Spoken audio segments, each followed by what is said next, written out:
Da inicio el programa de opinión más influyente de la radio. Las emisoras Democracia AM y XFM presentan la revista de opinión Democracia, con la conducción y dirección de Gonzalo Rosero. No puede haber diálogo sin libertad de expresión. No puede haber diálogo sin libertad de expresión. Ella es el alma de un pueblo. Sin amilanarse.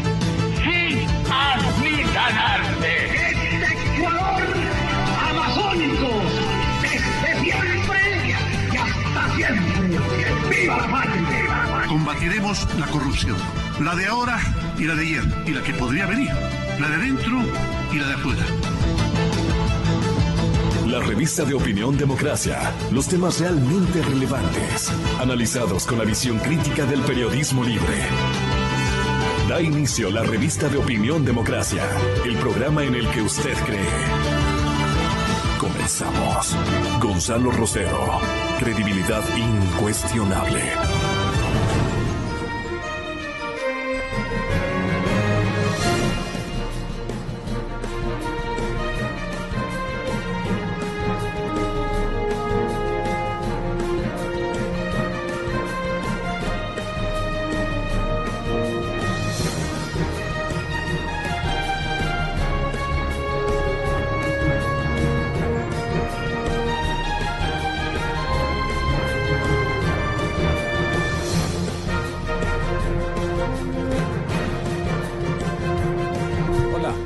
Buenos días con todos, señoras y señores.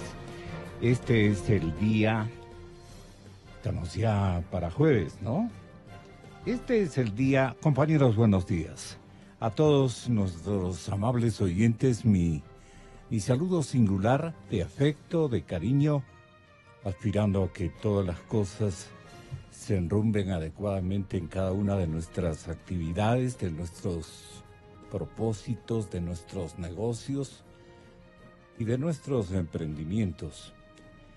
No serán los mismos, no tendrán el gas suficiente en unos casos, tendrán recursos, hay que buscarlos, y justamente venía revisando el tema de los depósitos y los créditos en la banca ecuatoriana. Ventajosamente siguen en pleno aumento, y esto es una buena noticia porque son activadores. Los recursos estos de la banca son activadores de trabajo, de nuevas iniciativas, de nuevos emprendimientos.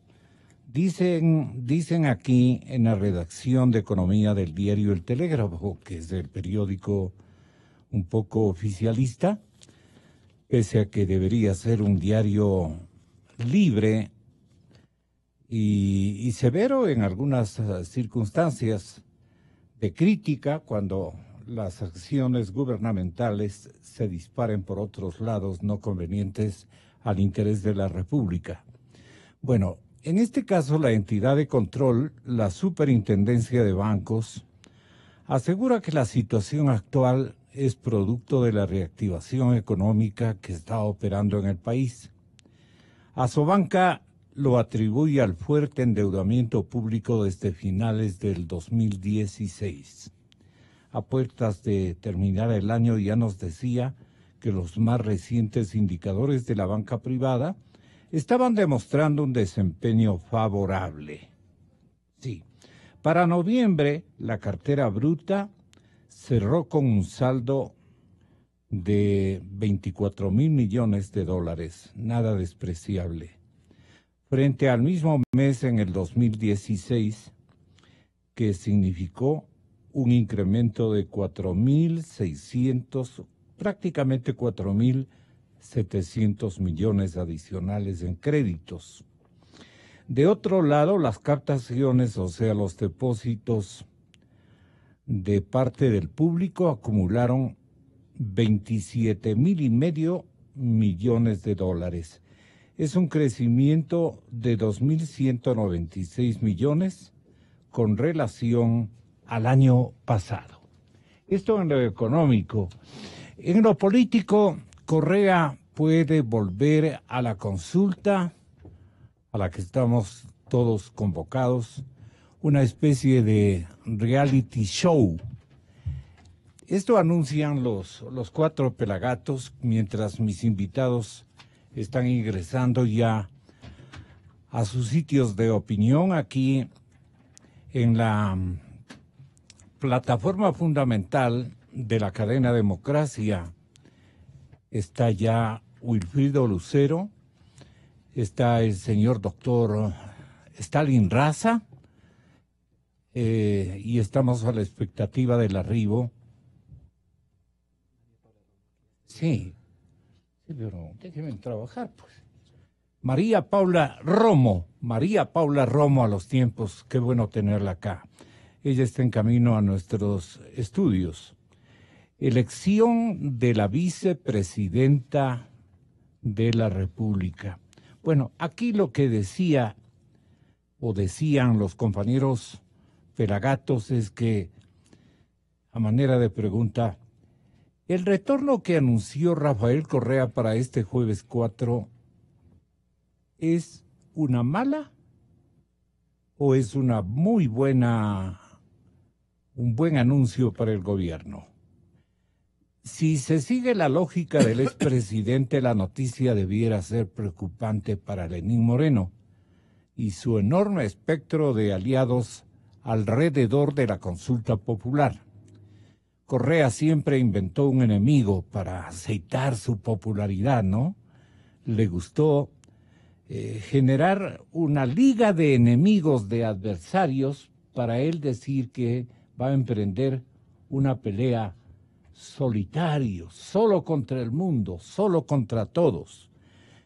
Correa siempre inventó un enemigo, digo, para aceitar su popularidad, y esta vez no escatimará en meter a Lenín Moreno y los demás actores sociales y políticos en el mismo saco. Él contra todos, convertirse en el líder del no. Este parece ser el objetivo fundamental. ¿Qué le parece a usted, Wilfrido, que tiene el presidente de la República? Correa no sabe remar a contracorriente. Estas son las dificultades que él mismo se genera. Esta vez su horizonte político luce particularmente adverso.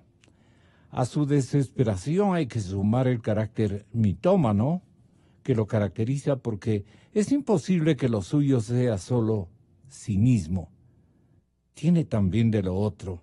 Él cree, por ejemplo, como lo dijo en una emisora de Machala, Radio Gaviota, que su último viaje fue un verdadero éxito, opacado por el silencio de los medios de comunicación colectiva. No le dimos bola, ¿no? No le dimos bola. Y entonces generó un desfase con respecto al momento político que los sondeos corroboraban en general. Bueno, Correa puede volver a la consulta una especie de reality show. Él puede encarnar, y muy seguramente lo hará, el personaje que los ciudadanos quieren inhabilitar en las urnas. Ese personaje autoritario, mentiroso, mitómano. Y es factible que, como hizo con Augusto Barrera en la campaña de la alcaldía de Quito en el 2014, ustedes recuerdan, se convierta en el 2018 en el mejor promotor del sí. Hay tanta indignación social, desprecio a este capitán en jefe del no, que puede convertirse en un promotor del sí. En todo caso, él no procesó el mensaje del electorado del año 2017 cuando no pudo presentarse y su candidato ganó, según el Consejo Nacional Electoral, por una nariz. Ni el de su viaje de 10 días que concluyó el 5 de diciembre pasado. Vuelve por física desesperación y abocó razones por las cuales la misión que se impuso es ciertamente imposible. Ahora vuelve a hacer campaña, a poner en juego sus supuestos dotes de gran elector. Dijo el expresidente que era como volver a los inicios del 2006, ¿Usted cree que eso es así, doctor Lucero?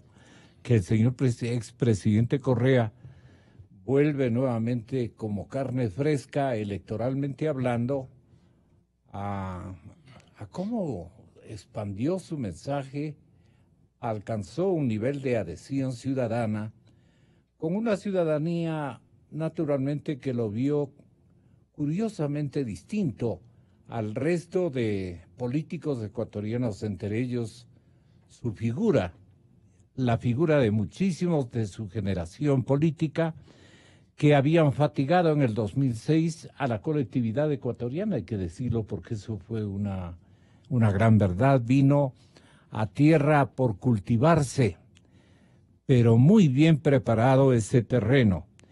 El terreno de ahora es totalmente distinto, doctor Lucero. ¿Usted nos puede formular un comentario o una visión de lo que, cómo es que le vaya a ir al presidente Correa en esta nueva aventura que viene justamente a inaugurarla? ¿Hoy noche? Sería hoy noche, ¿no? Que llega como a las 8, decían 20 horas. Tenga la bondad, doctor Lucero, mi cordial bienvenida para el doctor Stalin Raza. ¿Y qué dice María Paula? Está en camino. Bien, aquí la aguardamos, distinguida doctora. Doctor Lucero. Buenos días, gracias por la invitación. Una satisfacción compartir este panel con el doctor Stalin Raza y con María Paula Romo, que ya mismo se incorpora a esta mesa. Sí. Bueno, le digo que personalmente ya me repugna hablar de Correa, porque es la demostración palmaria personal del cinismo, no solamente del engaño y la mentira. Es la demostración, la personificación del cinismo político, del cinismo personal. De tal manera que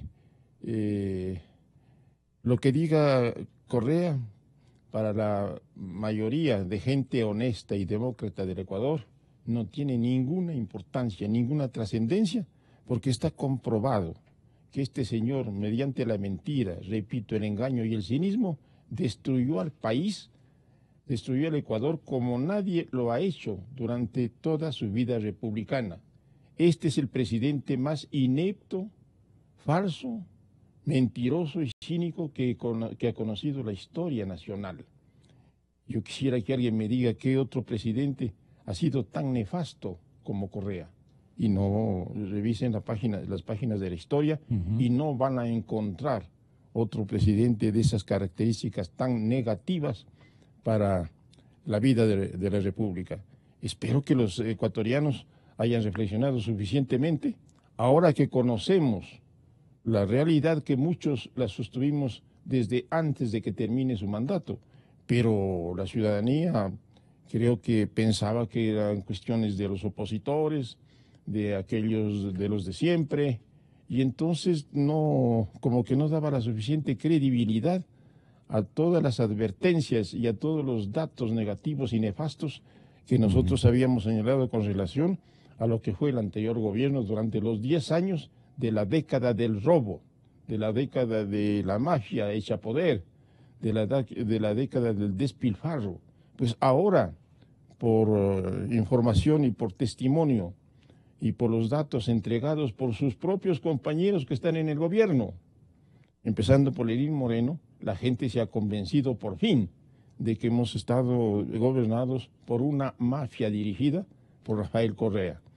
Y a esto pesó mucho hace aproximadamente 30 días, cuando hizo la primera visita al país, el expresidente que ahora está refugiado en Bélgica, pues las cosas constató que las cosas habían cambiado diametralmente y ya no fue el líder, entre comillas, y el héroe político que venía a salvar al país, ni siquiera pudo hacerlo con las huestes de lo que se llamaba Alianza País, convertida, repito, en un correísmo, es decir, en una mafia que se apoderó del Estado ecuatoriano para saquearlo, como estamos constatando todos los días, por intermedio de los investigadores, tanto del sector privado como de los medios de comunicación, radiales, impresos y televisivos. De tal manera que es una ilusión pensar que ya llegue el Redentor y que todas las gentes van a estar rindiéndole homenaje. Él viene con la intención, doctor Stalin Raza, de liderar la contraparte, es decir, una nueva ilusión, un nuevo gesto mentiroso de propuesta de un liderazgo hacia el no. Esta vez ese negocio no va a ser alcanzado. Mi saludo cordial y el saludo de mis invitados también para la respetable María Paula Romo. Bienvenida, muchísimas gracias. Muchas gracias. Muy Gonzalo. buenos días. Qué gusto A estar ver, aquí. Stalin. Buenos días, Gonzalo. Buenos días, María Paula, doctor Lucero y a quienes nos escuchan. A mí me parece positivo que venga el señor Correa, porque nos va a recordar las razones que tenemos para apoyar esa consulta. Nos va a recordar el autoritarismo, la concentración de poder, la falta de división de poderes. Todo eso nos va a recordar. Nos va a recordar la manera en la que cuando recorría por las calles con su séquito y la gente le daba el yucazo, se bajaban sus guardaespaldas y amedrentaban o detenían al cantautor Jaime Guevara, se bajaban y amedrentaban y golpeaban a un muchacho del Colegio Mejía, a una señora en la Plaza Grande y tantos episodios más que protagonizó el señor cuando andaba recorriendo las calles. Vamos a ver si ahora que él dice que va a recorrer las calles, tiene la misma posibilidad y vamos a ver cómo la gente lo recibe y lo saluda. Eso es lo que vamos a ver. O vamos a ver si por el contrario llega como llegó la última vez en un avión privado que nadie sabe quién paga, entra por la tranquera y sale sin pena ni gloria. Esa es la realidad. Me parece a mí que desde el punto de vista de su cálculo político y el de su facción de Alianza País, es lo único que pueden hacer. No creo que tengan más. Me parece que desde hace buen rato están ya quemando las naves y esta es una muestra más de la desesperación y de el espacio cerrado que tienen para poder tratar de seguir vendiendo una imagen que, como ya lo ha dicho Wilfrido Lucero con mucho acierto, resultó falsa en todos los sentidos, desde el aparataje económico hasta el político, pasando fundamentalmente también por el ético. Ayer, María Paula, el doctor Gustavo Larrea, compañero de jornada de los años en donde posicionó su mensaje, su postura, su propuesta, el expresidente Correa decía que queme nomás suela de zapato en las calles de cualquiera de las urbes de nuestro país. Que venga y compruebe, que camine por las calles a ver cómo le va. Y entonces los pelagatos parece que se inspiraron en aquello y configuraron una crónica muy graficante de lo que podría estar ocurriendo y del reto que significaría para él recorrer las calles de las urbes ecuatorianas. ¿A usted cómo le pareció, María Paula Romo, a los tiempos para honor de esta radioemisora o para este medio de comunicación? Bienvenida, doctora, a esta su casa. Buenos días, Gonzalo, muchas gracias y qué gusto compartir esta charla con Stalin y con Wilfrido. Mil disculpas por los minutos de retraso. Creo que todavía estoy a tiempo de desearles un feliz año para ustedes y para sus oyentes, Gonzalo. Yo creo que parte de la vida política del país es precisamente el expresidente Correa, sus seguidores, quienes lo apoyan. Y me parece que tenemos que normalizar un poco más el vivir con esto. Es decir, el país tiene que ir más allá de Rafael Correa, del gobierno. Usted mismo esta mañana hablaba sobre el tema de la economía, el tema de los bancos. Hay que ponerles atención al tema de las cooperativas, el tema del empleo. Este va a ser un año decisivo para definir el futuro de las ciudades en el país. Tenemos elecciones seccionales. Es decir, creo que en el país hay mucho más que hablar, que discutir, que decidir. Ojalá no convirtamos la venida de Correa, su quemada de suela de zapato, lo que diga, lo que tuitee, en el centro del debate público, porque creo que ahí caemos todos en un grave error. Me parece que frente a la consulta y con los días que nos quedan en una campaña que ha iniciado ya, Deberíamos concentrarnos en discutir los temas de la consulta más que los actores de la consulta. Deberíamos concentrarnos en qué vamos a hacer al otro día de la consulta, porque después del 4 de enero todavía aquí queda mucho por hacer. Me parece que... ¿Y ahí cuál cree usted que podría ser la agenda social? Bueno, yo creo que una de las tareas importantes de este periodo es definir qué hemos aprendido. ¿Qué hemos aprendido como sociedad? ¿Qué aprendió el sector privado? ¿Qué aprendimos los medios? Cada ciudadano, ¿cómo podía demostrar aquello? Evitando cometer errores parecidos. Es decir, me parece que un nuevo error parecido o que ha construido, no durante 10 años, sino durante 200, una tradición política caudillista, es precisamente esta preocupación nuestra por el que se va, por el que viene, ahora cuál es el próximo que va a salvarnos. Cuando yo creo que, por ejemplo, deberíamos tener una profunda discusión sobre el sistema político, el sistema de partidos políticos. Sobre la última decisión o la última ley, por supuesto que hay que discutir la ley de reactivación económica que se acaba de aprobar en la Asamblea, pero la pregunta va más allá de eso. ¿Cuál es el modelo posible en un país dolarizado, en un mercado de nuestro tamaño, con las características de nuestra población, de nuestra economía? ¿Hacia dónde vamos? Yo creo que esa es una gran pregunta hoy para el país y hay muchas cosas que van a empezar después del 4 de febrero. Cuidado con poner nuestro horizonte más lejano de aquí a un mes, porque el país va a durar mucho más que eso, porque los problemas van a ser mucho más largos que eso y porque también las soluciones posibles tienen que mirar más lejos. Entonces, creo que la venida de Correa es un factor, pero un factor más dentro de una discusión mucho más compleja. ¿Y cómo le podemos, doctor Larrea, le decía yo ayer a Gustavo, demostrarle al señor expresidente de la República que, bueno, pues él puede anunciar su retorno, pero nadie le para bola? Aquí hay una lucha por la democracia contra un gobierno autoritario que él dirigió. Y creo que muy bien que venga, para que el debate en este mes intenso de campaña tenga al protagonista máximo del no en escena. Me parece que eso es importante, porque eso también nos llama a todos los ecuatorianos a tener bien claras las cosas. Esta no es una campaña electoral cualquiera. Este es un momento decisivo en la historia democrática del país. O impulsamos un país inclusivo y democrático, o un país autoritario. Esto no es un juego. No es ningún juego. Esto es lo que comentábamos ayer con Gustavo Larrea. Pero en las filas morenistas, ¿usted cree que hay una firme visión de lo que hay que hacer en el Ecuador? ¿O estamos también ambivalentes, recordando el escenario anterior, el liderazgo de Correa, etcétera, etcétera, con de alguna manera un espíritu, un aire medio colaborador con lo que quiere hacer el expresidente de la República en algunos cuadros, especialmente femeninos? ¿Usted qué opina?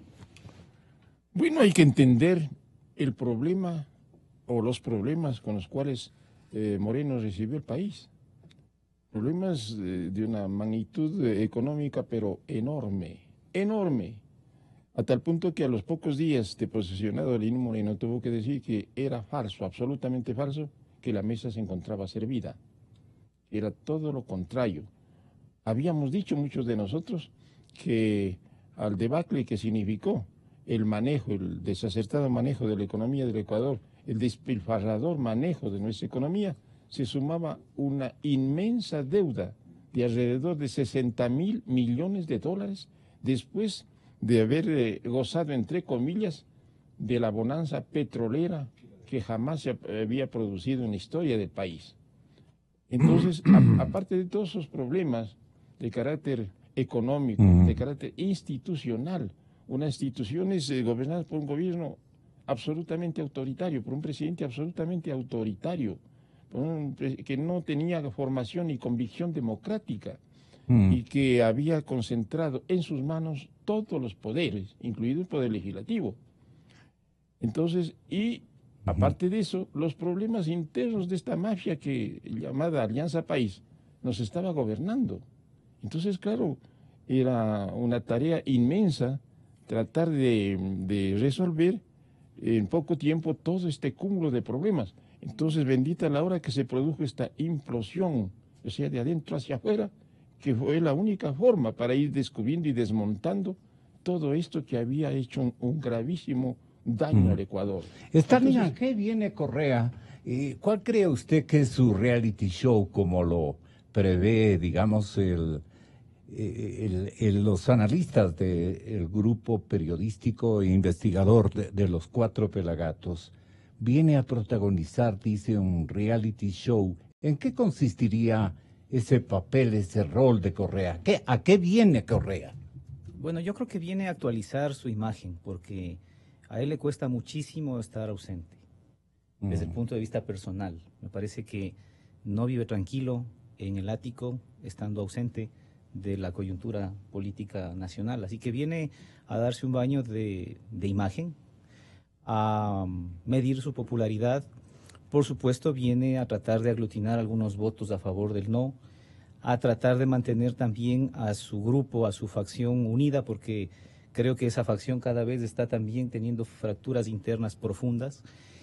Y es comprensible desde Yo el punto creo de que vista ella perdió el partido, ¿no? Por eso Gabriela Rivadeneira dice, vamos a formar un nuevo partido político. Y claramente vienen con ese propósito, a fundar un nuevo partido político, un nuevo movimiento que aglutine ahora sí, ya sin disensos posibles, la visión y el discurso que él ha venido manteniendo durante la última parte de estos 10 años. Pero en eso yo coincido con María Paula. Creo que más allá de la venida de Correa, que está en su derecho, que va a venir a hacer lo que tiene que hacer desde el punto de vista de su facción política, sí es indispensable que nos pongamos a pensar qué viene después de la consulta, qué pasa con el gobierno, cuáles son las líneas discursivas que ahora sí el gobierno va a marcar de manera autónoma.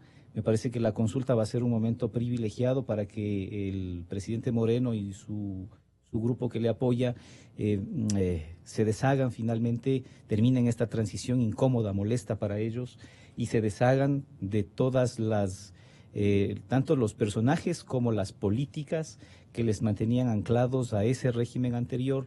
Ese va a ser uno de los objetivos políticos fundamentales de esta consulta, legitimarlo a él, pero al mismo tiempo darle el reto de que nos defina ya para dónde apunta como gobierno. Es correcto aquello. ¿Qué debemos recomendarle? Si no recomendarle, pues al presidente le corresponde y le conviene además concentrarse firmemente en qué aspectos que le consoliden definitivamente, porque la respuesta social va a ser favorable a él, esperanzadora para él, pero y él está preparado para darle una contrarréplica a la población que le permita avisorar a todo el Ecuador un nuevo destino, un nuevo futuro. Yo creo que sí, Gonzalo. Creo que precisamente la consulta es un ejercicio en esa línea, sin ser una solución radical a todos nuestros problemas, que son gravísimos, lo hemos dicho aquí, toda la discusión pública está alrededor del tema, pero la consulta popular es como un primer paso que nos lleva hacia algún lugar. Yo me alegro mucho cuando le escucho, por ejemplo, al presidente Moreno decir, yo solo no me puedo hacer cargo, esto es un problema de todos, el país tiene que caminar hacia mayor democracia, mayor libertad, mayor empleo, porque me parece que eso es un cambio profundo, aunque parecen unas palabras generales, hasta obvias. Eso es un cambio profundo frente a quien dice, el país entero depende de mí. El país entero depende de lo que yo pienso, de hacia dónde quiero llevarle, de mi permanencia. ¿Y él está aquí. convencido, sigue convencido de aquello? Yo creo que el expresidente ¿O es Correa, viveza sí. criolla, o una especie de ocurrencia equivocada? Yo creo que el expresidente Correa está convencido de que Entonces es su un vanidoso existencia es vital. Y mitómano para él mismo. Pero de alguna manera es también la realidad del país que él creó. El país que él creó, el que él conocía, el de su partido político, el de los órganos de control bien sujetos y caminando todos juntos hacia algún lugar, como lo hemos visto con unos pocos meses desde su salida del cargo, en verdad ese tipo de país sí dependía de él. sí Claro. dependía de él Desde completamente, luego. Desde porque luego. más allá de la preocupación que muchos tuvimos de está dejando a sus cercanos, a sus más cercanos, a sus protegidos, a sus amigos, a los que le hacen loas, a los que han sido sus asesores, a los que han teorizado para justificar que él haga todo eso, a ellos los dejó a cargo. Ujú. Pero resulta que sin él, sentado en la presidencia de la República, moviendo las fichas, vigilando cómo se hacen las cosas, ni siquiera el hecho de que estén sus cercanos a cargo hizo que el Ecuador sea el tipo de país Ya. que Correa quería. Este gamonal moderno, si cabe el término, ¿por qué entre los gamonales hacendados, dueños de territorios, caciques de vastos ámbitos geográficos en nuestro país, creían que ellos eran los reyes, eran representantes del rey de España o algo por el estilo? Quedaron con esa tara. Y Correa cree que todavía es el Correa de los años 2005, 2006, donde cometimos incluso aquí el error de ofrecerle micrófonos para que configure su propuesta política, ¿no es cierto?, que era supremamente interesante y que venía a copar y a llenar las expectativas que tenía la gente defraudada por las circunstancias de la denominada partidocracia de esos años. Entonces, ahora lo que quiere Correa es buscar de nuevo amistad, amigarse de nuevo con sus actores sociales de respaldo. Entonces, doctor Lucero, ¿qué tipo de hombre construyó él? ¿Qué tipo de ciudadano construyó él? Y si él le será leal todavía. Mire, aquí en esta mesa se ha dicho que ojalá pudiéramos obviar el problema Correa y que ojalá no quisiéramos que esta consulta popular esté girando alrededor de las propuestas que pueda hacer de él y que busquemos pues más bien una actitud que se enfoque a los problemas de mediano y de largo plazo. Claro que eso es así, pero también hay que considerar que es inevitable referirse a la presencia de Correa, porque si examinamos las preguntas de la consulta, todas están casi relacionadas con el gobierno que en mala hora estuvo en manos de Correa. Sí. Empezando por la convocatoria a la consulta popular. Acordémonos que Correa se negó, despreció la voluntad del pueblo y no quiso convocar a consulta popular cuando se lo pedía una gran cantidad de ciudadanos y de medios de comunicación y de actores políticos. Él se negó a consultar la opinión del pueblo, a saber cuál era su punto de vista sobre los diferentes temas. Despreció la voluntad del pueblo ecuatoriano. Entonces, claro, ahora está en contra de la consulta popular, a la cuenta, ¿no? Acordémonos que luego, valiéndose de los diputados que tenía él mayoritariamente en la Asamblea Nacional, hizo aprobar las famosas 16 enmiendas constitucionales, cuando no se trataba de enmiendas, por una parte, y por otra parte, cuando ni siquiera existe hasta este momento en la Constitución una norma clara que indique cómo hay que aprobar las enmiendas constitucionales, porque la disposición correspondiente se corta en medio camino. Y al estar hablando del trámite de la enmienda, se pasa a la reforma. Yo lo he demostrado en muchísimas ocasiones y varios medios de comunicación recogieron esa opinión. Lamentablemente en la Asamblea pues no hubo una respuesta en ese sentido.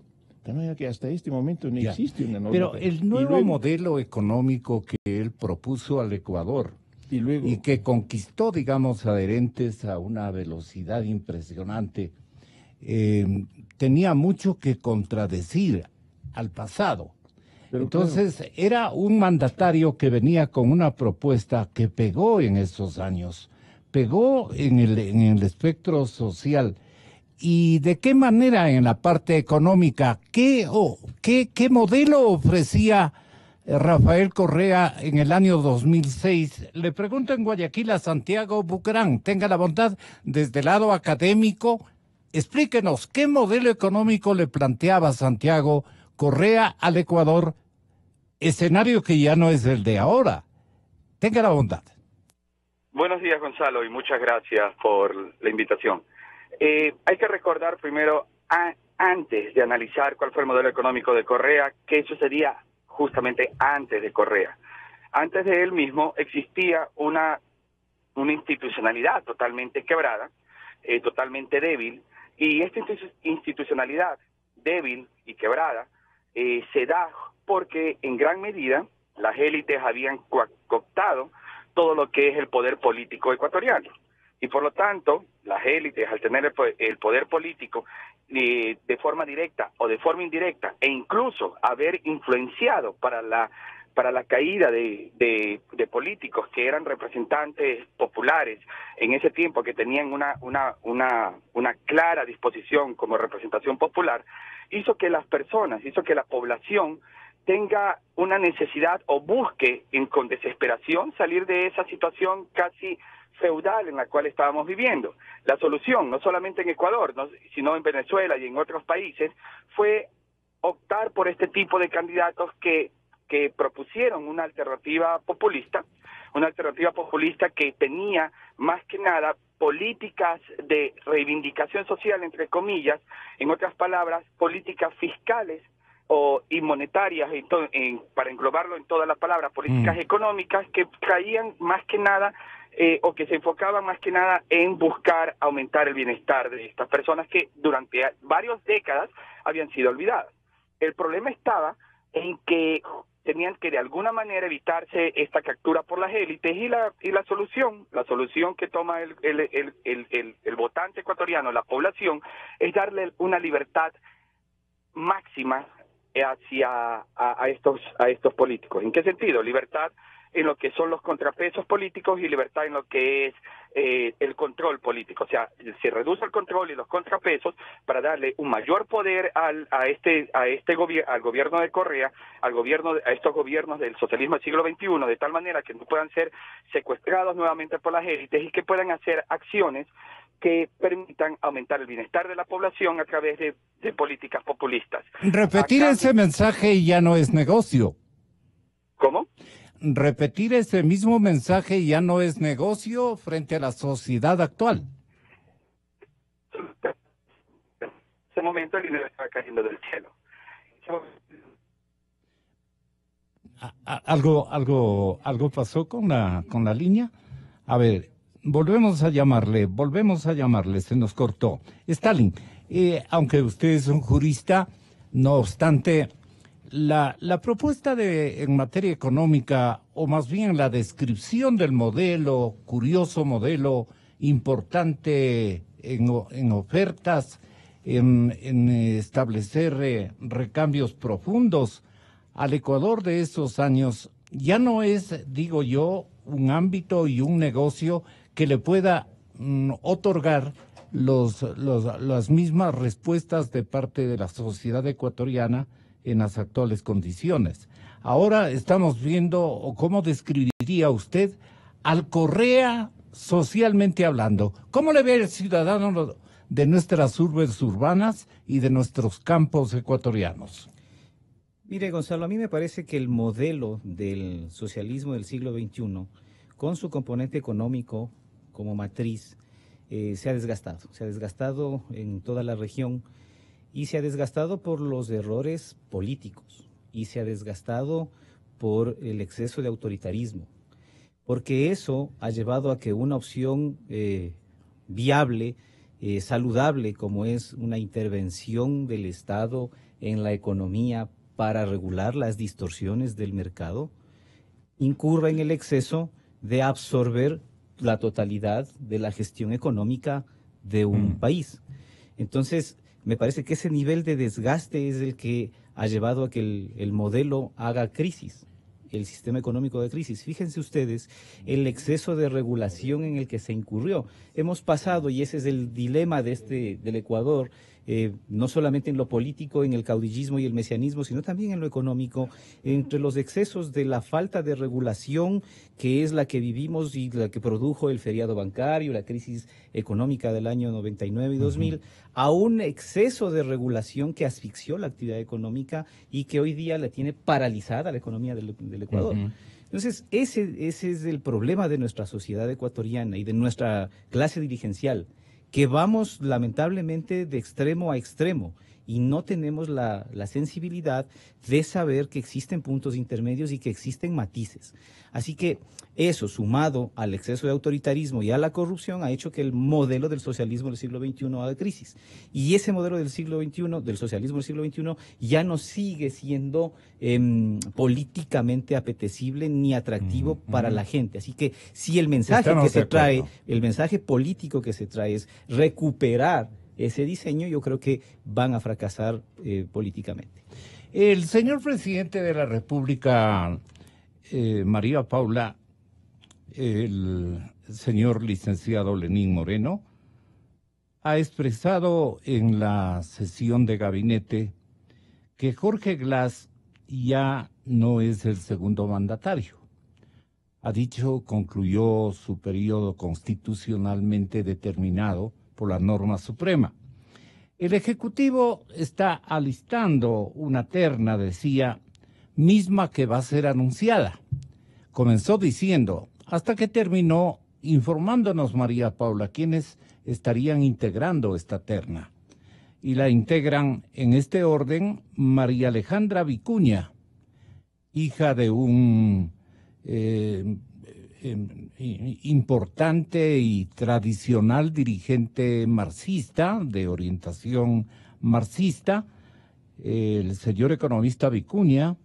María Alejandra se ha ganado de alguna manera la popularidad que le ha otorgado la gente. Le visualizamos una mujer suave, aunque es durísima, según se queja Marta Roldós, por ejemplo, ¿no? Ahí tuvieron un inconveniente en alguna ocasión. La otra, la segunda, digamos, es la compañera de viaje del señor Moreno, que es María Fernanda Espinosa. Con ella convivió administrativamente, representando al Ecuador en algunas diligencias de apoyo desde el lado de los países europeos o de los organismos internacionales que funcionan en el viejo continente. Y la otra es Rosana Alvarado, la dura, digamos, de Alianza País, que ahora busca convertirse de alguna manera en una ciudadana o dirigente mucho más amable que la que habíamos conocido. Ya no se entra a hacer datos ni cosa por el estilo, ocupa ya un papel, un rol más significativo y mejor visto por la opinión pública. Entre las tres está la vacante, o donde debe considerarse la vacante. El señor presidente de la República, ¿cree usted que ya tiene elegida a quién le va a acompañar o le va a continuar acompañando en la segunda dignidad nacional que nosotros aspiramos a que sea de connotaciones leales con la democracia, con los derechos humanos, con la economía, mucha economía? ¿Quién está mejor preparada? Porque el padre de María Alejandra, yo siempre acudí a él en busca de puntos de vista que el marxismo elaboraba para cada coyuntura económica que ha pasado el país, y yo le recuerdo de esa manera, un gran economista y además un académico universitario valioso. María Fernanda siempre ha lucido más bien a más política y hoy especializada en el sector de las relaciones internacionales, mientras que Rosana Alvarado siempre ha estado en el cuadrante eminentemente político partidario. Ha sido la dura, la traviesa, la complicada para poder establecer, digamos, una amistad fructífera desde el lado de alianzas y de lealtades de carácter político. Ella más bien ha sido muy radical y sectaria, digamos, desde el lado de Alianza País. Yo lo considero de esta manera. Entonces, la vicepresidencia vacante, ¿cómo cree usted que podría resolver frente a esta trilogía de mujeres que el presidente ya ha convalidado? Forman las tres cartas que tiene por escoger. ¿Ya tiene escogida? Gonzalo, yo no conocía que el presidente había formalizado ya el anuncio de la terna. De lo que yo conocí hasta el día de ayer, era el secretario ejecutivo del Movimiento País el que había dado estos nombres, pero más bien en la instalación del gabinete y frente a las preguntas de la prensa, el presidente Moreno no ha confirmado nombres hasta donde yo conozco, y entiendo que el ministro coordinador de la política ha dicho que será el presidente el encargado de hacer el anuncio oficial. O sea que más bien las tres presentaron carpetas. No, fueron anunciados sus nombres por Zambrano, por el secretario del Movimiento País. Él anunció sus nombres. Por eso yo pensaba que ya tenían una connotación oficial, ¿no? Él es el secretario del Movimiento País, así que no es pues un rumor, pero me parece que aún no se le puede atribuir al presidente Moreno la terna, y creo que todavía podría cambiar. Yo creo que todavía esa terna podría no ser la definitiva, no me cabe duda de que pero que será mujer costeña. Deben ser nombres que se están analizando. Pero que será mujer costeña, No me atrevo a decir que hay ya un tema definido. Lenin lo ha dicho, ¿no? Sí, y creo que lo que sí podemos especular, o algunas de las cosas de las que se analizan, es que yo creo que será mujer y creo que será alguien del Movimiento País. Creo que también hay una intencionalidad en el anuncio de la terna. El presidente Moreno va a gobernar con el Movimiento País, con apertura, con invitaciones al diálogo, como lo ha hecho en estos meses, así lo ha hecho. Ojalá en las decisiones también cada vez esté más cerca de esa línea, pero creo que también hay una clara intencionalidad que yo, por cierto, comprendo en lo político perfectamente, de consolidar las fuerzas al interior de su movimiento y de los movimientos aliados. Y por supuesto, si es que son las tres políticas de las que se está hablando en este momento, van a ser funcionarias públicas o políticas electas con una trayectoria. Así que eso quiere decir que vamos a poder señalar qué hicieron, qué dejaron de hacer, qué declaraciones dieron, con quién se pelearon. Eso es lo que pasa cuando se hace política. Entonces, me parece que la terna va a estar con personajes que no son desconocidos, que no son ajenos al mundo político, que vienen desde el Movimiento País, que han acompañado hasta este momento al presidente Moreno, y creo que es muy probable que además se trate de una mujer. Yo creo que eso es parte de lo que se va a definir en los próximos días, y ojalá sea la mejor decisión posible para el país. Por otro lado, el orden de la terna no es un orden casual. Si es que no se consiguen los votos suficientes para que la Asamblea Nacional opte por uno de los tres nombres, entonces quien encabece la terna será designada como vicepresidenta de la República. Por lo que cuando la pregunta es si el presidente Moreno ya habrá resuelto, me parece que el orden en el que va la terna nos muestra, ¿no es cierto?, una preferencia, porque el presidente Moreno sabe, como todo el país, que esa sería pues la alternativa si es que no se consiguen los votos. Yo quiero aprovechar, Gonzalo, para excusarme, despedirme de usted, de mis contertulios, porque tenía un compromiso con otra radio, pero al recibir su llamada el día de ayer para invitarme hoy, no le podía decir que no, así que preferí tomarme una licencia, venir, mover un poco la otra entrevista, pero ahora sí voy a tener que retirarme para poder cumplir con un compromiso que había desde luego que adquirido. Sí. Espero poder seguir charlando con usted, con Stalin, con Wilfrido, y les repito mi deseo de feliz año. Habrá ocasión. Muchísimas gracias. Miguel Carvajal justamente describía a la compañera que va a acompañar, valga la redundancia, que va a solidarizarse con el gesto administrativo, político y económico del presidente de la República. Lo definió así Miguel Carvajal. Me parece que en primer lugar debe ser una persona de absoluta confianza del presidente. El presidente tiene que elegir con absoluta confianza. En mi opinión personal, me parece que debe ser una persona que represente también los equilibrios regionales. Si tenemos un presidente amazónico serrano, llamémoslo, creo que se necesita de una persona que esté vinculada a la costa. Yo decía por el género, doctor Lucero, yo creí que nos iba a esperar un momentito adicional María Paula, porque también tiene una extraordinaria carpeta. ¿Y por qué no? Claro, una carpeta que nos interesaría especialmente a los ciudadanos de la sierra.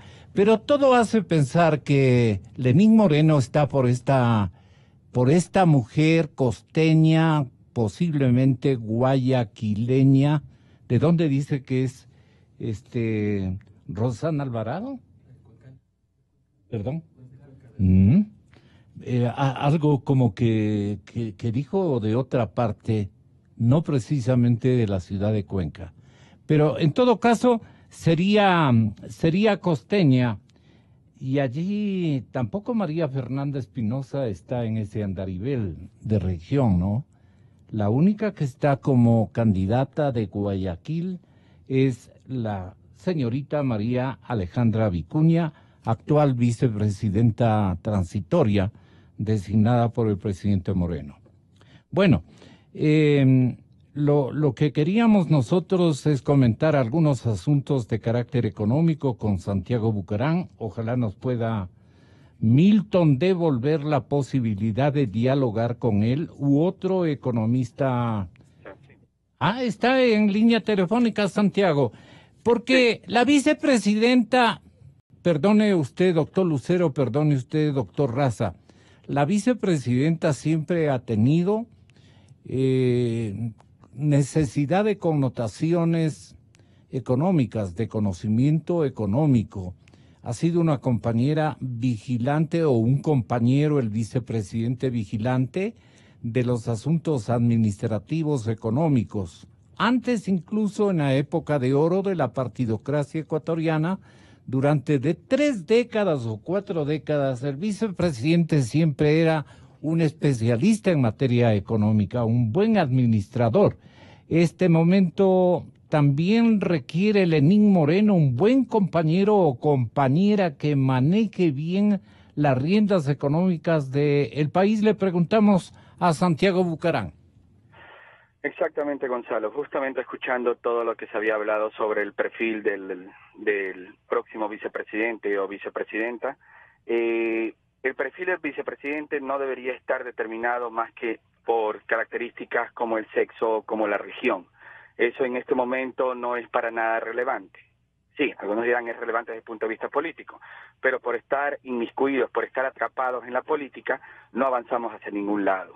Necesitamos a alguien que sea probo, alguien que sea un contrapeso para todas esas ideas económicas erradas que al día de hoy están contaminando el gobierno de Lenín Moreno. ¿Cuáles son las ideas que contaminan desde el lado económico las fundamentales posiciones que ha tenido siempre Lenín Moreno? Pero le están contaminando, dice usted. O sea, le están sacando de cuadrantes.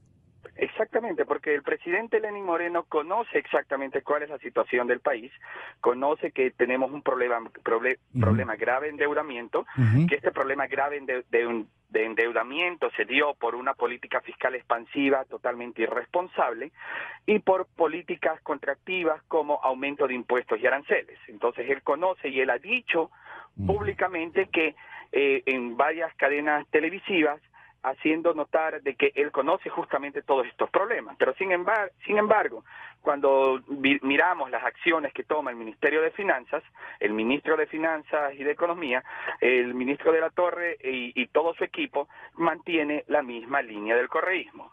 Aumento del endeudamiento, aumento de endeudamiento totalmente irresponsable, endeudamiento no solamente externo, sino también interno. El día de ayer la Asociación de Bancos Privados presentó un dato que es sumamente grave, que es la cobertura de los depósitos por medio de la Reserva Internacional, que cae, y esto ya es un patrón. Cada vez que la cobertura cae en niveles críticos, el siguiente paso del gobierno es emitir deuda externa. Y de hecho ya el ministro Carlos de la Torre habló de que van a hacer una nueva emisión en bonos en mercados europeos. Entonces seguimos con la misma tendencia. Gastarnos el dinero de la reserva y cuando llegamos a niveles críticos endeudarnos más. Y seguimos con este ciclo y no salimos de este ciclo vicioso. Y Carlos nos anunciaba ayer o señalaba aperturas a los empresarios privados, a los inversionistas del lado privado. Dice, ahí les dejo, tienen todas las posibilidades y queda a las órdenes de ustedes todo emprendimiento que quieran hacer, porque nosotros nos vamos a dedicar prácticamente, no lo dijo así, pero yo lo doy traduciendo, señor ministro de Finanzas, usted lo que quiere es que le den pagando los privados. Digamos, financiando los privados, lo que no va a poder hacer usted con dinero de la caja fiscal, porque eso usted, Carlitos, le va a dedicar exclusivamente a quedar bien con los prestatarios extranjeros, es decir, va a quedar bien pagando la deuda. Y parece que eso lo ha permitido el presidente Lenín Moreno. Él está de acuerdo de que el Estado se dedique a pagar la deuda, gigantesca deuda, y que todo lo que sea fomento de empresas o de proyectos o de progresos del país, infraestructura de servicios, quede en manos de la empresa privada. ¿O estoy en un error? Tenga la bondad de corregirme o aprobarme en mi perspectiva. Santiago. Ese es el discurso que se da, eso es el marketing que se da del diálogo y de que vamos a sacar al país adelante, pero al final del día lo que cuenta son las acciones, no las palabras. ¿Qué sucede? Sucede de que no existe un ambiente económico, jurídico, político y social estable para el cual los inversionistas quieran venir. Decimos, estamos en un proceso de cambio. Ya va, fantástico, estamos en un proceso de cambio. Pero vemos las mismas caras. ¿Y de qué cambio me estás hablando? Tenemos las mismas caras. La terna que sale a la luz, sea la que vaya a mandar el presidente o no, la terna de vicepresidente, al final del día, es una terna que es expuesta por Alianza País, como que si ellos fueran el dueño de este gobierno, cuando el gobierno es de todos. Eso es algo que hasta el día de hoy en Latinoamérica, en Ecuador, no lo entienden, que se debe gobernar para todos, no solamente para a los militantes de un partido específico.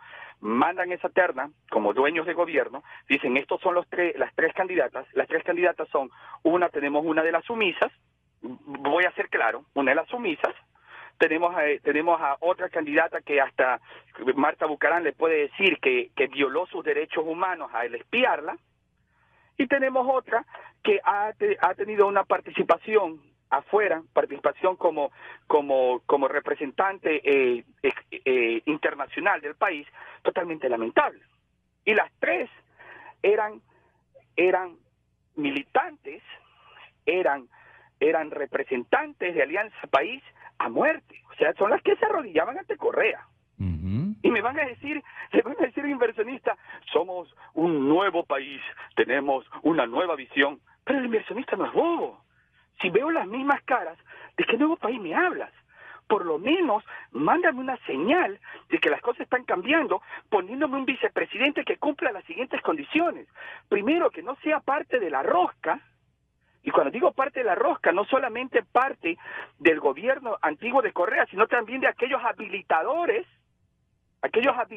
que luego son arrepentidos del gobierno de Correa, pero que habilitaron este problema, que ayudaron a que exista esta constitución que tanto daño nos ha hecho. Entonces alguien nuevo y alguien técnico, alguien que sepa de economía y que nos permita, y que sea un contrapeso y permita salirnos de esta situación. Un ejemplo, siempre lo digo, Bolivia sigue en el socialismo del siglo XXI. Pero el socialismo del siglo XXI en Bolivia nunca ha contaminado la economía. Así es. Porque pese a todo, Bolivia, el presidente de Bolivia, o más que dicho, el movimiento social, el rey de las reservas al país, ha puesto a un vicepresidente técnico. La vicepresidenta de Bolivia siempre ha sido técnica por economistas totalmente pragmáticos que han buscado, entre otras cosas, llevar adelante al país. Y que han hecho, que han hecho cosas que aquí para el gobierno de Correa era un sacrilegio, como tener reservas. Por favor, ¿por qué vamos a tener ahorros? Bolivia tiene como 16.000 millones de dólares guardados para cualquier eventualidad. Un experimentado expresidente del Parlamento ecuatoriano, experimentado por los largos años que dominó ese escenario, como es el doctor Wilfrido Lucero, nos podría dar una idea de qué es lo que le conviene en este momento al liderato ecuatoriano en turno, tanto en el Congreso como en la función ejecutiva. Mire, Gonzalo, yo creo que hay una receta impostergable para resolver los problemas fundamentales de nuestra economía. Y lo primero que hay que hacer es desideologizar el manejo de la economía. Eso es lo que ha estado perjudicando al Ecuador desde hace más de 10 años. Y ahora que dejen en manos de la empresa privada, ¿qué podría estar ocurriendo? Ideologización de la economía, que es economía del siglo XXI, que es del socialismo del siglo XXI, que no estos, que sí estos otros. Eso es lo que nos ha acabado económicamente como país. Yo creo que toda la región, ¿no, doctor Lucero? Imponerse una visión más pragmática en el manejo de la economía y en el manejo de nuestras relaciones exteriores. De igual manera, el manejo ideologizado completamente, ¿no? Y entonces estamos con un país aislado totalmente de aquellas relaciones que debemos mantener con las naciones, con los países que fortalecen nuestros intereses internos. De tal manera que esa es la primera receta. Tiene que establecerse claramente el rol y el papel que todos los sectores y actores económicos tienen en la economía nacional. No es que el gobierno nos va a salvar ni el sector privado. Todos tenemos que cumplir un papel protagónico en nuestros respectivos campos de acción. El sector privado, el sector societario. Ese es el modelo que conviene al país. Pero claro, y el rol del Estado. Pero no pretender que uno de los sectores prevalezca sobre los otros. Esa es la ideologización que tenemos que combatir. Mire el ejemplo que nos está dando Chile desde hace mucho tiempo y que lo acaba de ratificar últimamente. Pues gana un presidente que pertenece a una orientación política de derecha, se dice. De centro-izquierda, pongámosle así. Totalmente como diferente a la ideología política que tiene la actual presidenta de Chile. Pero los dos enseguida pues reconocen... Gana el centro derecha.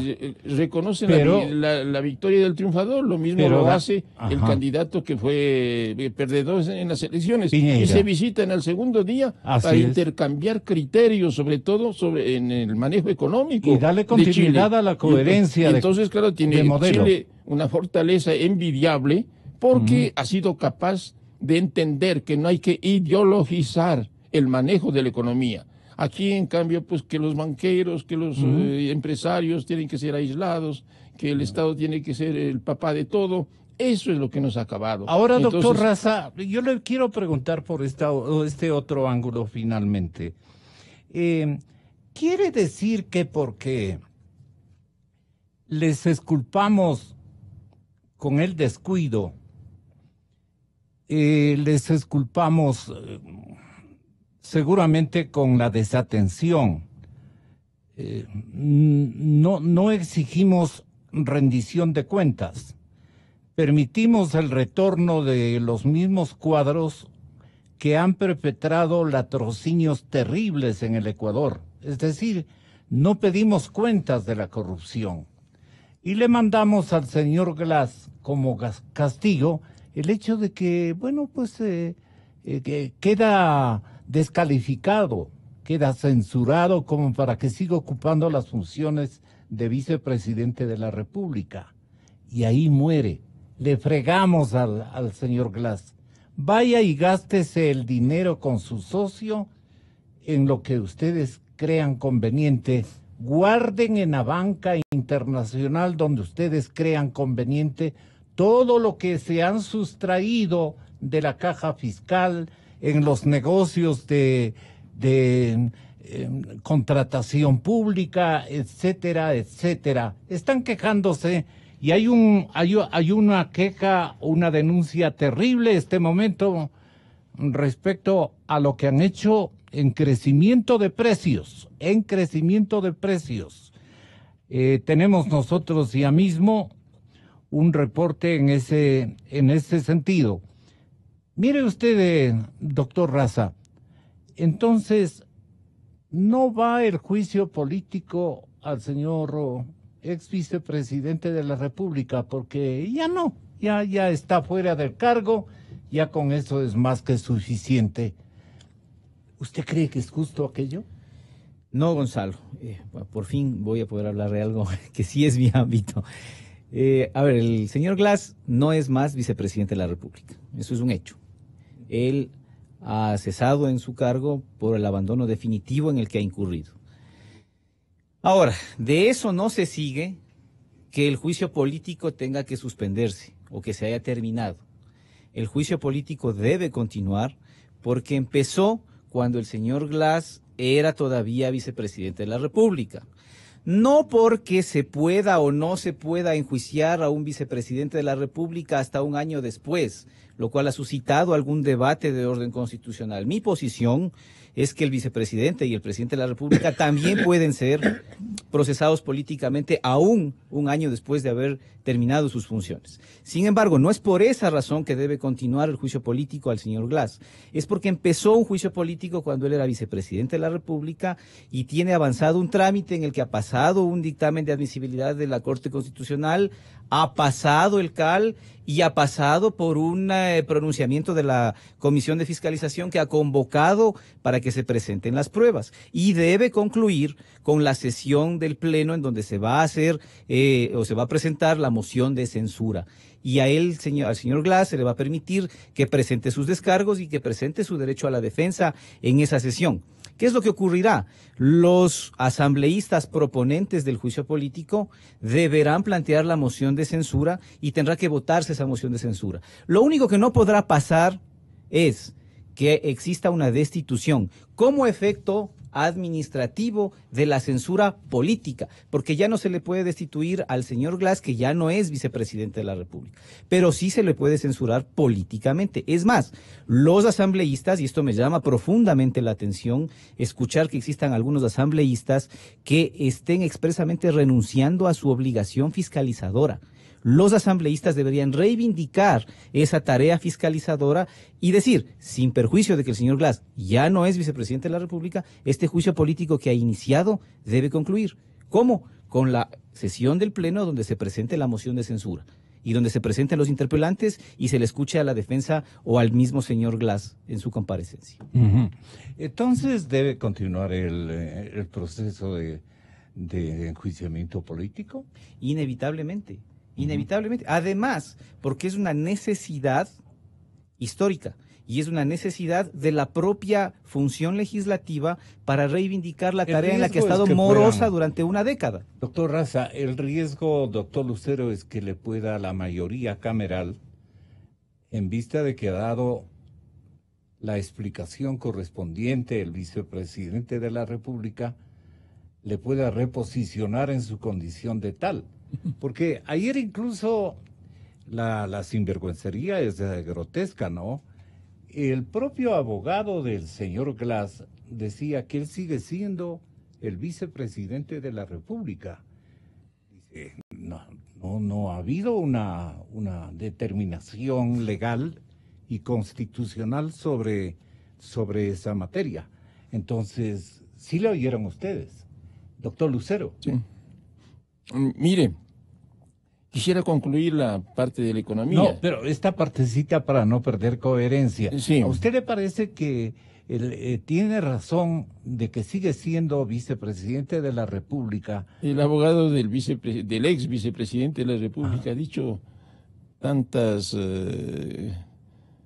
cosas fuera de foco que esa es una más.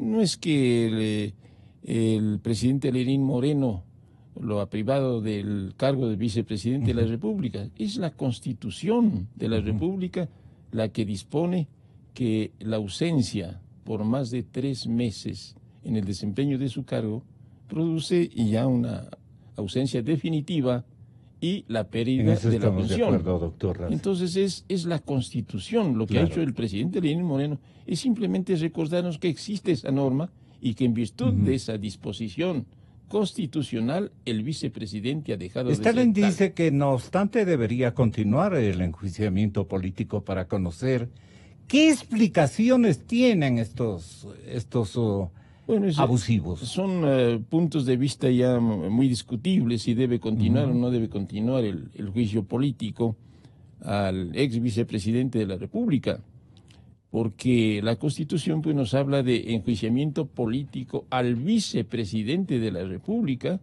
y no pues a quien ya ha dejado de ejercer esas funciones.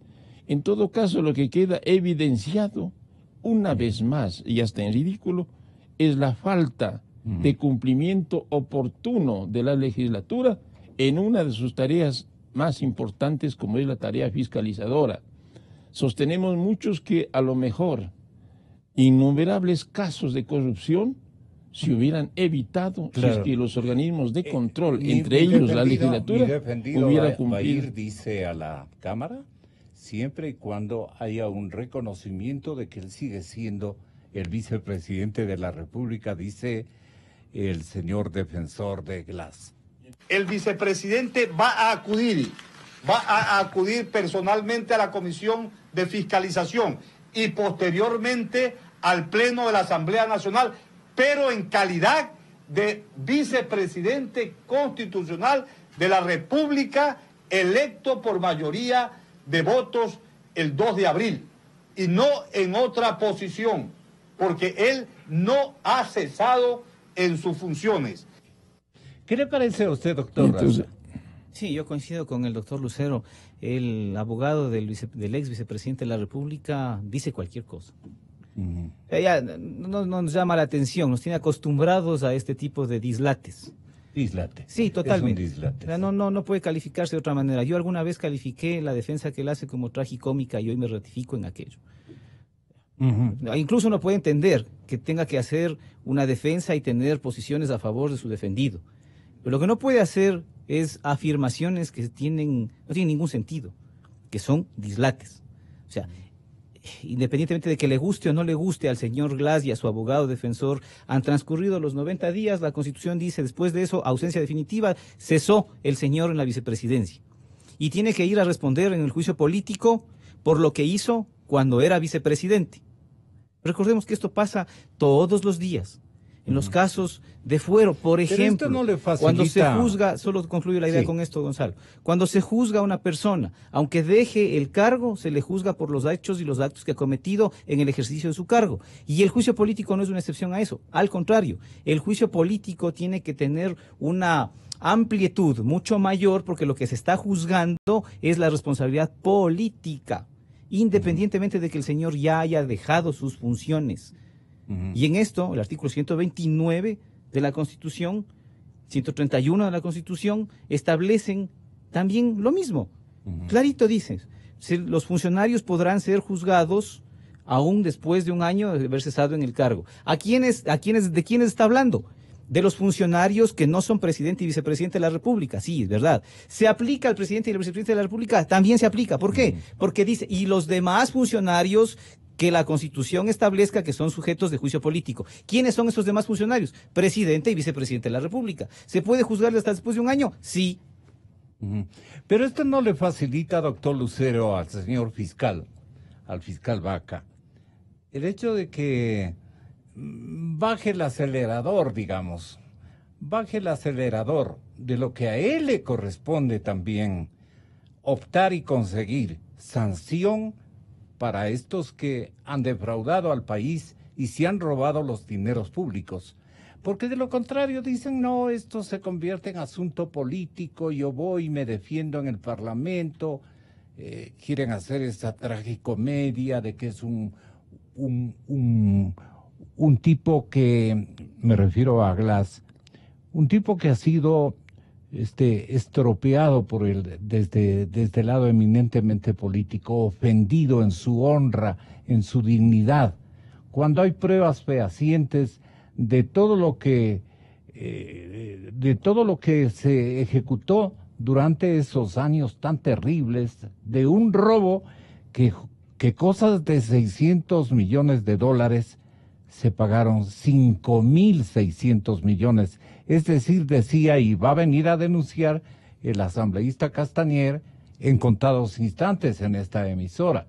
Aquí está él ya, pero quiero solicitarle una opinión.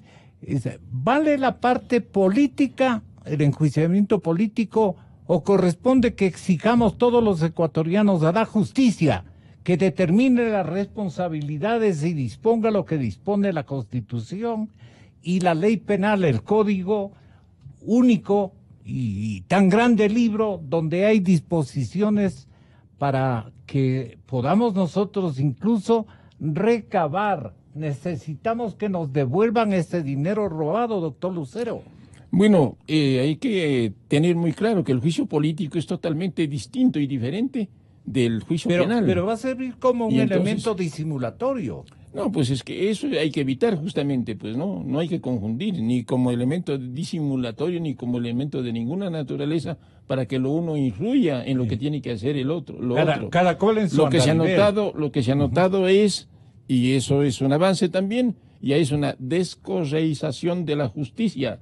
Pues antes los fiscales, incluido el fiscal Vaca, pues todavía actuaban bajo el parámetro correísta y los temores y los favores y las lealtades, entre comillas, correístas. Pues al fin y al cabo, aunque lentamente fueron rompiendo las ataduras correístas, tanto la justicia como la fiscalía, y llegamos ya a una condena del ex vicepresidente. Ya está condenado por uno de los delitos. Lo que pasa es que ahora tienen que seguirse los procesos por los demás delitos que se derivan de esta asociación ilícita, que es el primer delito condenado. Entonces hay 4 o 5 más delitos que están en más y que serán más fáciles, digamos, de comprobar y determinar en cuanto a su trámite, porque los pasos ya están adelantados. Al hacer la primera investigación sobre la asociación ilícita, ya se descubrieron muchas cosas que llevan a la justicia a anunciar que continuarán los procesos que entiendo están continuando sobre los otros delitos cometidos no solamente por el ex vicepresidente Jorge Glass, sino por toda su camarilla que estaba enquistada en los llamados sectores estratégicos de la economía.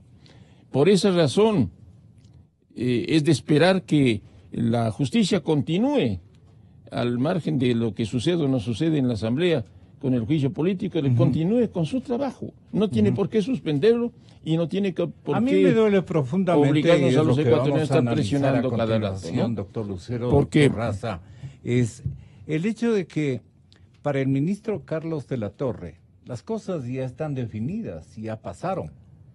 Ahora lo que está buscando es un nuevo futuro para la economía ecuatoriana. Anuncia emisión de eurobonos, anuncia nuevos endeudamientos, pero que lo deja a la empresa privada. Quiere traer capitales de nuestros empresarios a territorio ecuatoriano. Quiere optar por una convaleciente actividad productiva económica, pero sin sancionar a los que se han robado capitales inmensos, gigantescos, que la mayoría, doctor Raza, de los ecuatorianos no tenemos idea de la cuantía y dónde están depositados. Entonces, los documentos, los pagarés, los depósitos, no solamente están en Panamá. Estos grandes capitales robados a través de la instrumentación de negocios ilícitos, de adquisiciones pecaminosas, pero gigantescas, especialmente en materia petrolera. Allí dicen que con China se han hecho negociados, pero terribles. Han habido intermediaciones denunciadas por Fernando Villavicencio gigantescas.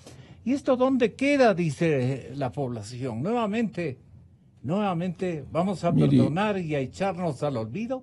¿Qué le parece a usted, doctor? Gonzalo, a mí me parece que es un buen paso, un buen primer paso el que se dio hace algunas semanas, anunciando que el Programa de Desarrollo de las Naciones Unidas va a organizar un proceso de auditoría de las obras emblemáticas de los sectores estratégicos. 7 obras me parece que son. Y que se va a hacer una auditoría para establecer cuáles fueron las condiciones en las que se hicieron esos proyectos, cómo fue que se licitaron, cuáles son los sobreprecios, si es que acaso los existen, que esto parece que es indudable, y obviamente se van a remitir a las autoridades competentes los casos para que sean procesados por la justicia. Me parece un buen primer paso, pero me parece que ese buen primer paso tiene que ir acompañado de un segundo, que es igualmente necesario, que es solicitar el aporte de las mismas Naciones Unidas y de los organismos internacionales que tienen relación con el seguimiento de los dineros para llegar a establecer dónde están esos dineros, cuál es la ruta de esos dineros. Exacto. Y ahí el gobierno tiene el desafío y el reto de conformar una comisión que cuente y que participe con las Naciones Unidas, pero que también interactúe entre la justicia y el Ministerio de Relaciones Exteriores, la Cancillería, para establecer una política coordinada, una estrategia coordinada que vaya a dar con dónde está la ruta de ese dinero. Pero no le podemos dejar suelto en esto solamente a la Fiscalía y solamente a la función judicial, porque la Fiscalía y la función judicial necesitan de la asistencia de los organismos internacionales en primer lugar, y en segundo lugar, y para procesar esas solicitudes internacionales de manera adecuada, de la experticia y del conocimiento y de la responsabilidad de la Cancillería. Okay. La sinvergüencería, doctor Lucero, no tiene límites. Dicen que Odebrecht, en efecto, ya no tiene obras activas en el país. Inclusive el señor Rodas, el señor alcalde de Quito, separa a Odebrecht de la obra del metro. Pero es un acto disimulatorio, porque ¿qué negociados habrán hecho entre Acciona de España y Odebrecht de Brasil? Eso no nos cuenta el señor alcalde. Porque dice que Odebrecht lo que no tiene es obras activas, pero sí tiene cuentas por cobrar. ¿Se imagina usted? Mire, le estoy indicando a la ciudadanía. Vea, aquí dice, Odebrecht ya no tiene obras en el país, pero sí cuentas por cobrar. O sea, tenemos que pagarle más a la empresa que vino, pobrecitos, a dañarles moral o éticamente a nuestros ejemplares funcionarios. Más o menos así va a terminar todo este cuento, doctor Lucero. ¿Qué exige usted como hombre de edad y de contundencia? Tenga la bondad. Mire, los problemas... La forma como ven los ecuatorianos este desenlace, y especialmente el Congreso, ente fiscalizador, que ha quedado pobrísimo en realizaciones de fiscalización y peor de legislación en este periodo. A usted que ha sido tantas veces presidente del Congreso, ¿qué le parece el actual Parlamento, el que está caminando en este momento?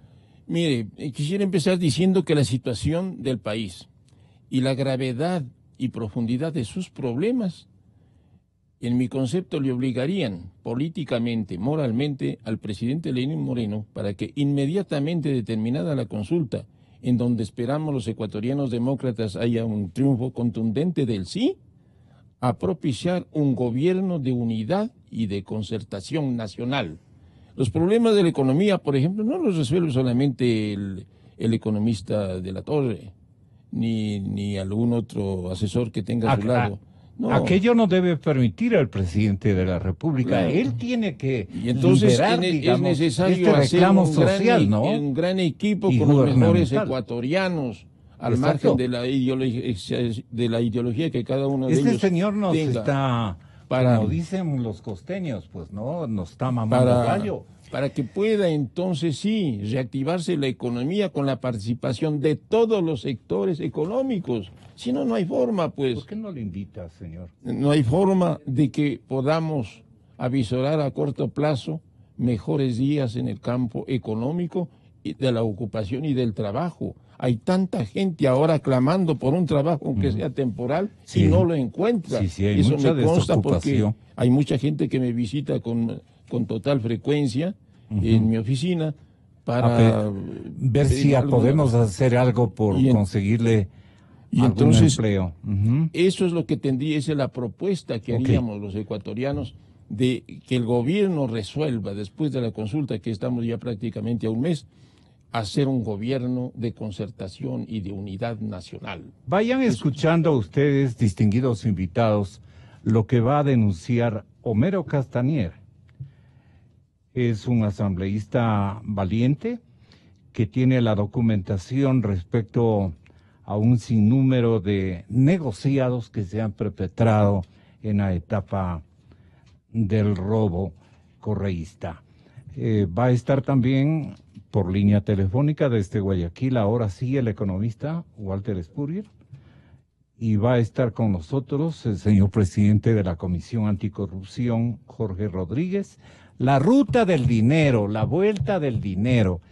A ver, ahí tenemos que emplearnos a fondo, ¿no es cierto? Y también el economista Jorge Pareja, porque imagínense ustedes, en el tema del petróleo, el economista Jorge Pareja denuncia, escúcheme bien, porque eso va a desarrollar él personalmente. El señor ministro de Finanzas, el señor presidente de Petroecuador o la compañía Petroecuador, empresa estatal, a través de un ministro de Economía, ex ministro de Economía y Finanzas, le ha solicitado un enorme empréstito para la empresa petrolera, ¿no? Pero a través de Petroecuador, y ha ido a depositar esos dineros en la caja fiscal. ¿Cómo es la cosa, doctor Raza?